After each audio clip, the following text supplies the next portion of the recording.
CTV Edmonton, local breaking news with Connor Hogg. Good evening. A 22-year-old man has been charged with second-degree murder in the death of a central Edmonton shop owner. People working nearby say it started as a robbery, that a man was attempting to steal liquor yesterday afternoon when store owner Sukhjit Randhawa locked the doors.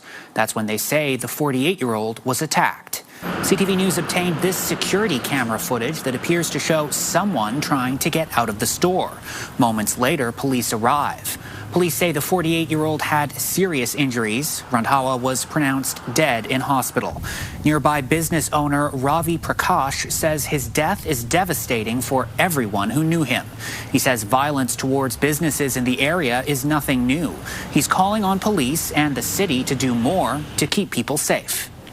It's very easy to say that one person got killed, and it should not be just a stat number that, oh, this many people have been killed.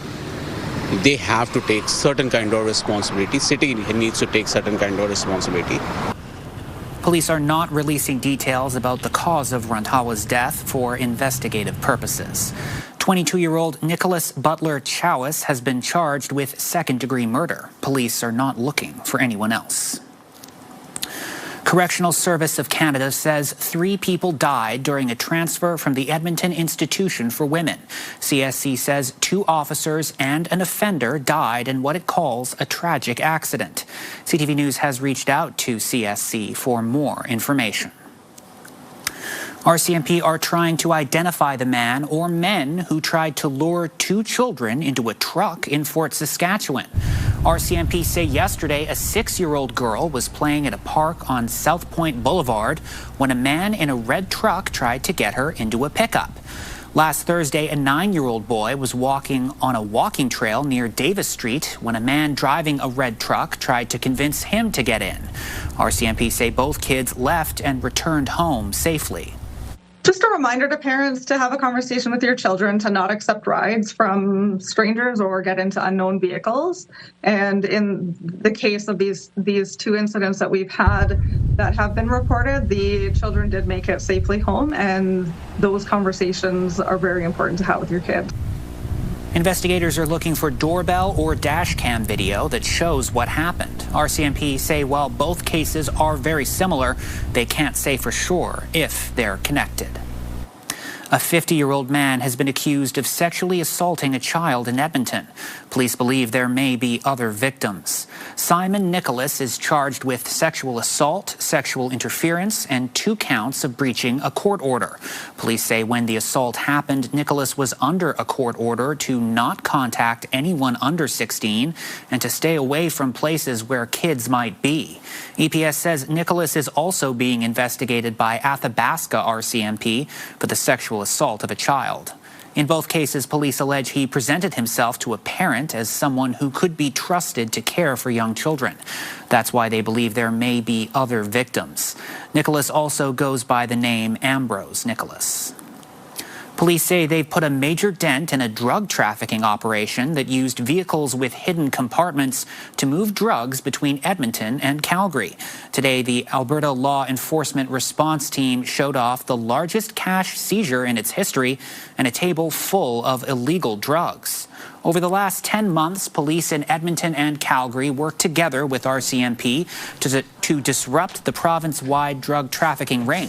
It culminated in major seizures. Police say the cocaine and other illegal drugs displayed on this table are worth more than $7 million. They also seized 17 guns, 8 vehicles, and more than $1.2 million in cash. Investigators say criminals were using vehicles with skillfully crafted compartments to move drugs across the province. They believe these drugs were destined for northern Alberta. Police searched 9 houses in Edmonton, Calgary, St. Albert, and Sturgeon County and arrested several suspects. Our investigators will also be working with the Crown to ensure that any and all money, property, or valuable items believed to be obtained or connected to this alleged criminal activity will be forfeit to the Crown. Alert seized 66 kilograms of cocaine, 1.5 kilos each of meth and fentanyl, along with thousands of pills suspected to contain fentanyl. They also found 2 kilograms of magic mushrooms. The investigation is still underway. Police won't say how many people were arrested until they lay charges. Elections Alberta is nearly halfway through its hiring blitz for the upcoming October referendum. It needs enough workers to count all the ballots within 48 hours. CTV's Noah Rashog has an update on how many people have applied so far. This is essentially as though we are recruiting for a federal election in the province of Alberta. It's a monumental undertaking for Elections Alberta, hiring 60,000 workers for the upcoming referendum. That's nearly the population of Grand Prairie. So with this referendum, we've got our 10 questions, 10 ballots, and so the increase of election workers are for that. Also for the count that is taking place after the election day, we do need those folks to count all of those ballots. About halfway through its hiring campaign, Elections Alberta says 25,000 people have applied, just over 40% of its goal. Elections Alberta must complete the unofficial count within 48 hours. Operations Director Jennifer Muskoka says that even if they're shorthanded, it will get done. Definitely will meet the requirement to have these ballots counted, to have the election day advance votes happen with the folks that do come out and make that application. Will be sufficient with the folks that we do have. One political scientist with the University of Alberta says that this could be the largest test of Alberta's hand counting policy yet. Especially when you have such a huge number of ballots being counted, there's going to be a lot of possibility for human error. You have 10 different kinds of ballots that have to be separated, and a machine will be able to sort them much more quickly than a person. He says even if there are hiccups, hand counts will continue for future provincial and municipal elections. I don't expect they would, change that policy absent any changes in their base, which I don't think is going to happen. Elections Alberta maintains that it's confident it can get the job done. You can apply to work the referendum on their website. Noah Rashog, CTV News, Edmonton. The parents of 11-year-old Parker Wells are thanking the city of Calgary for its unwavering support. An audio message was played for hundreds who gathered last night to honor Parker. A special thank you to one of the searchers, Ashley, who found one of his shoes and alerted CPS. Again, we want to thank the Calgary Fire Department. You guys risked your lives to locate her son. His story has done so much. It has raised awareness about how complex autism is. It really is a spectrum.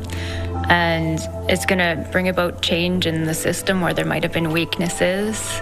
I mean, to leave behind that kind of impact is amazing. Parker, who had autism and was nonverbal, walked away from his day home in July. Following a 2-week search, his body was found. Last night's vigil was a chance for the city to come together and collectively grieve. Calgary's mayor, police chief, and members of the autism community spoke. Edmonton police say they've seen an increase in grandparent scams, with more than 20 cases reported in the past 2 months alone.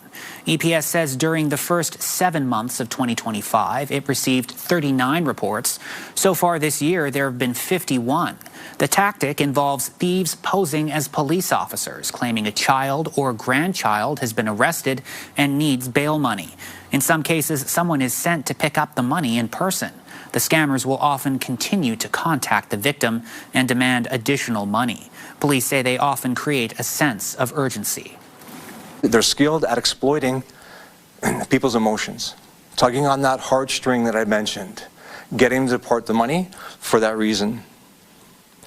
One of our messages today is very simple, and that is police will never call and demand money to secure somebody's release from custody. If you suspect a call from police is a scam, you should hang up immediately and contact EPS directly. A women's Caribbean group is turning up the heat to prepare for the Kerry West Festival this weekend. CTV's Miriam Valdez-Carletti has more on how the dancing and energy begins well before the parade. The Caribbean Women's Network isn't waiting until the weekend to get the party started. And you can hear the music in the background. We're kind of already getting the hype. I feel great. I have the spirit of Carnival with the music that's going and playing.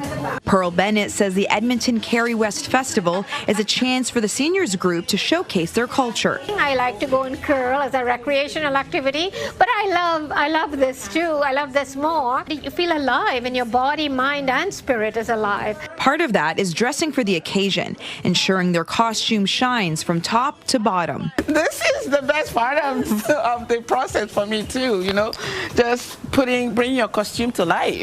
It's a lot of fun, and at the same time you want to be artistic and creative, putting all these, it's not just randomly putting rhinestones on, but specific little places. The group's theme is Island Vibes, and they're ready to bring the heat downtown. The annual parade down Jasper Avenue is one of their favorite parts of the festival. It's dancing to the music in our costumes. It gives us the freedom to use the road.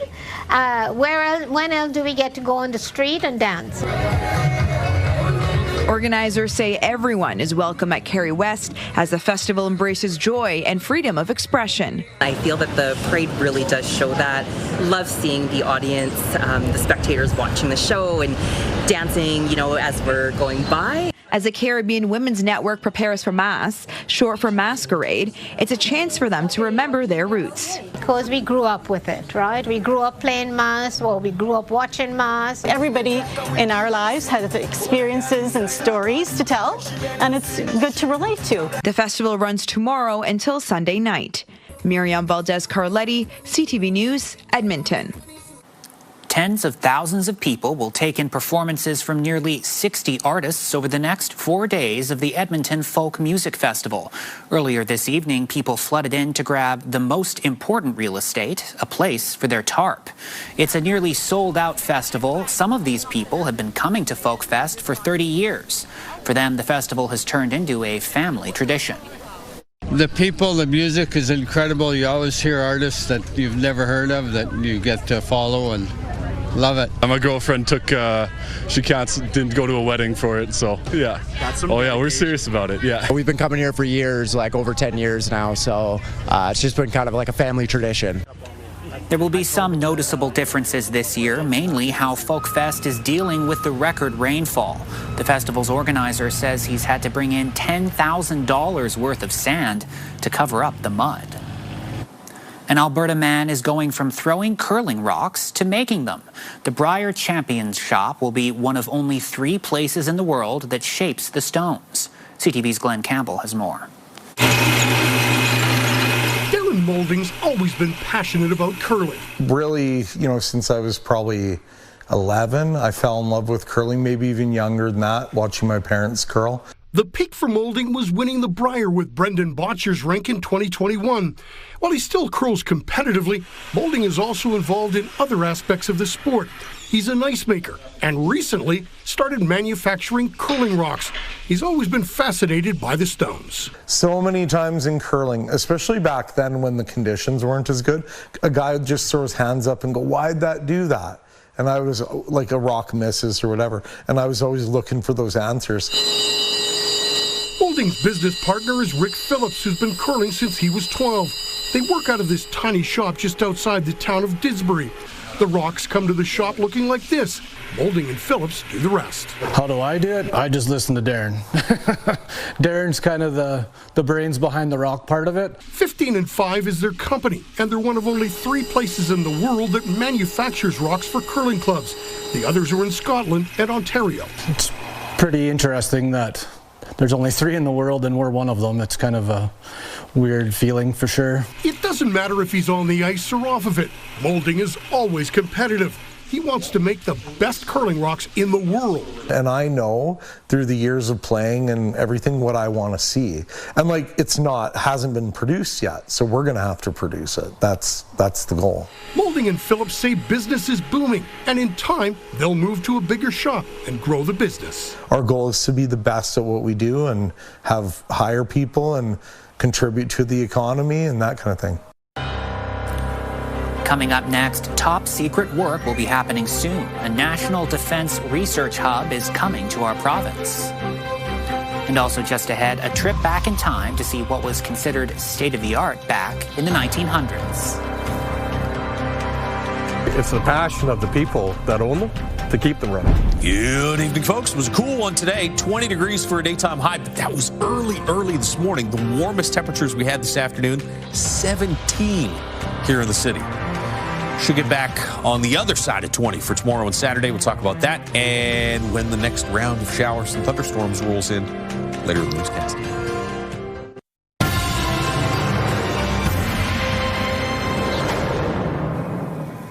Alberta is about to be home to a new national defense research hub. Ottawa is spending more than $20 million on quantum technology work at the University of Calgary. CTV's Tim Brooke has more on the research and the competitive edge it can give our armed forces. Ottawa is continuing its national security investment push right here in Calgary. Countries that depend entirely on others increasingly risk accepting decisions made somewhere else by someone else. Canada's defense minister was in town Thursday to announce a $20.3 million injection into University of Calgary research. This hub will bring together researchers, innovators, entrepreneurs, industry partners, and defense experts to accelerate the development of quantum technologies for our Canadian Armed Forces. In the simplest terms, the science deals in the physics of tiny particles to create ultra-fast technology and secure data. We can't show you the top secret work, but some is already being done in the school's Quantum City. So we're able to plug and play into a system which is already quite advanced. So they'll be giving us signals to what Canadian Armed Forces need, the capabilities they need right now. So we are not then working to really take that quantum emergent technologies into an actual product that we can deliver. The new hub will focus on quantum sensing, communications, algorithms, and hardware. You know, this kind of defense spending can help create economies of the future. And some believe it's an investment that will eventually come back around. There's 12,000 Albertans who are employed directly in this field, either through the Canadian Armed Forces, the federal government, or in the associated businesses and industries that we actually saw represented at today's announcement. Tim Brooke, CTV News, Calgary. A new poll suggests most Canadians now see the Trans Mountain Pipeline as a strategic national asset and want Ottawa to keep it. The Angus Reid Institute poll finds 54% of Canadians surveyed believe the federal government should retain ownership of the Trans Mountain Pipeline. 23% say Ottawa should sell the pipeline to the private sector to recover taxpayer money. The findings come as the federal government considers the pipeline's long-term future. Some industry leaders argue it's become a strategic national asset as Canada looks to export more energy. The poll also found growing support for the federal government's 2018 decision to buy the pipeline. Steam power was state-of-the-art technology in the early 1900s, from trains to tractors. People are getting a taste of the old days at a weekend event. CTV's Kevin Fleming reports. There's a lot of activity surrounding Pioneer Acres' collection of steam-powered tractors. Volunteers are making sure everything is in working order so they can be fired up for Alberta's Pioneer Steam Power Festival. Most of these steam engines lasted only maybe 10, 15 years. The water, at that time, so much alkali in them would eat out the boilers. A lot of these have had an extensive boiler work done to them to keep them running. But like you say, it's the passion of the people that own them to keep them running. But when they operated in the early 1900s, they were a game changer, plowing up to 8 hectares a day, while farmers using a horse could only work about 1. These engines are the guys that pulled the plows that broke the prairie sod back in the early 1900s. And before that, it was buffalo pasture. And development of farming happened over the following decades, especially with these engines pulling the big plows, breaking the sod. Doug Callahan made the trip from Kelowna for the festival to show off his newly restored Case steamroller, and it's rare, with only 3 in working condition and a total of 10 in existence. He says he's always been drawn to this historic technology. I don't know, I've always liked old machinery and steam, and just sort of, once it gets into your blood, it's just there, you like it. Organizers say Pioneer Acres is where history comes alive. The Steam Festival is showcasing technology many people haven't seen seen before. I, at my age of 72, learned something new this year. I had no idea there were steam cars back in the day, but we will have 2 steam cars on exhibit here. The steam mechanics say most people will be surprised at how quiet these big machines are when they're in action. Kevin Fleming, CTV News, near Irricana. Coming up after the break, heading into the ring to meet 2 boxers who recently made their mark at the Commonwealth Games. To go to such a big tournament and perform on the world stage and do what I love is just, and in Scotland, it's one for the memory bank for sure.